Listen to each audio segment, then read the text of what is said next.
Hello students, in this video I am going to tell you about the animal tissue. As in earlier video we have seen about the plant tissues. In this we will discuss about the animal tissue. As you have gone through so many mechanisms in your body like breathing and blood circulation,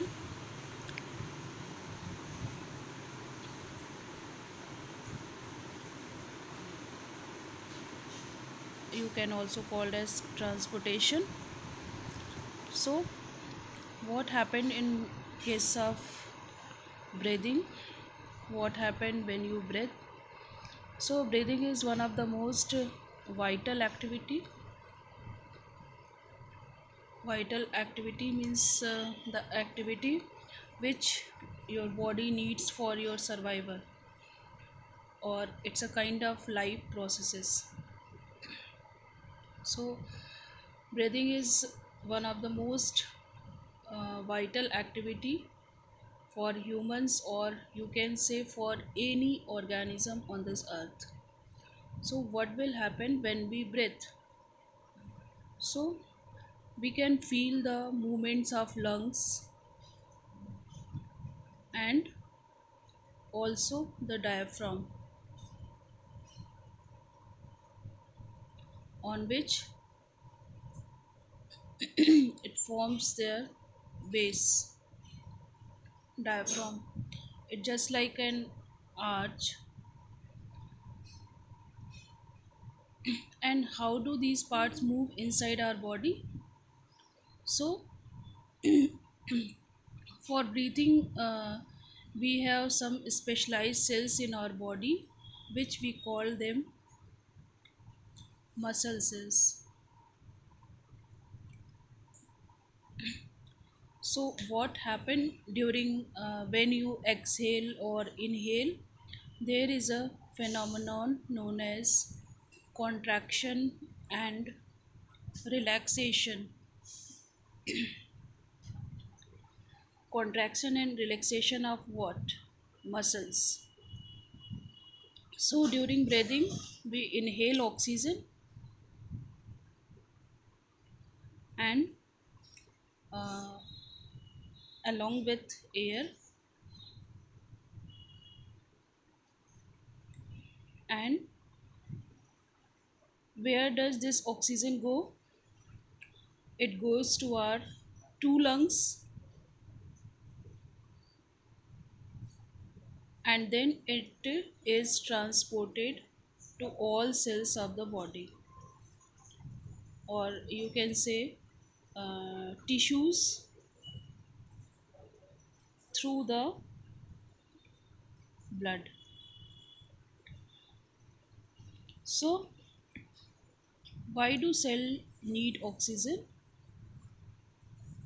So obviously mitochondria present in each and every cell of our body, and it utilize oxygen to generate energy. Whatever the substrate is here, it get connected, it fuse with oxygen, and it produces energy with CO2 water plus energy in the form of ATP. This is the reaction. It can be any organic substrate, whether glucose, protein, fat, etc.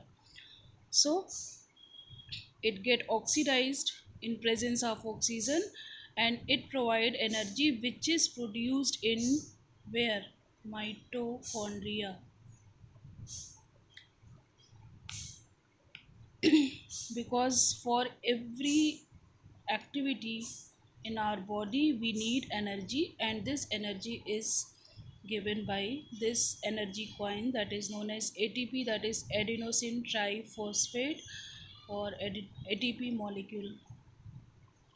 And these ATP molecule provide energy for all sorts of activities uh, performed in our body cells.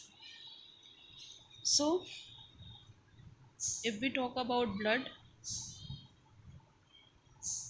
so blood is a fluid connective tissue. Fluid connective tissue. It flows and connects different parts of body. It carries oxygen and food to cells and in return collects metabolic waste, that is CO2 and so many types of waste from them. So I think now you can correlate these two processes together, like muscles and blood. Both are the example of tissues in our body, and on the basis of function they perform in the body of multicellular animal, the animal tissues are classified like this. There are four types of tissue actually: epithelial tissue, muscular tissue, connective tissue, and nervous tissue. Epithelial tissues are again so many types: squamous epithelia, cuboidal epithelia, columnar and glandular epithelia, ciliated epithelia. When we go in detail, you can see the name is quite related to their function, or the name is quite related to their position where they are present and what they do. Their function and their structure are related to each other. That's why the name is like this, like squamous, cuboidal, columnar, or ciliated.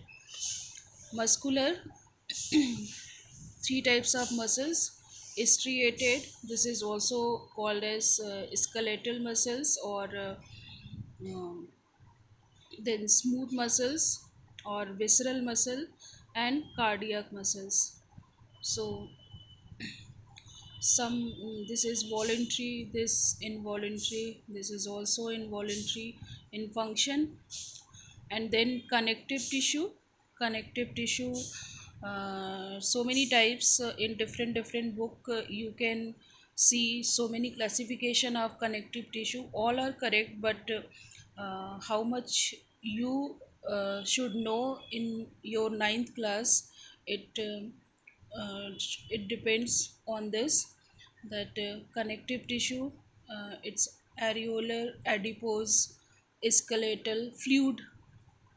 And this again there are so many differentiation, like areolar, it forms tendons and ligaments; skeletal, it forms cartilage and bones; fluid, it forms blood and lymph. And again blood of so many types, RBC, WBC, platelets. So there are so many classification.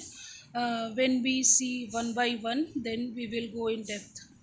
Then nerves, it has neurons and ganglions. So this is the classification, and we will see this classification one by one.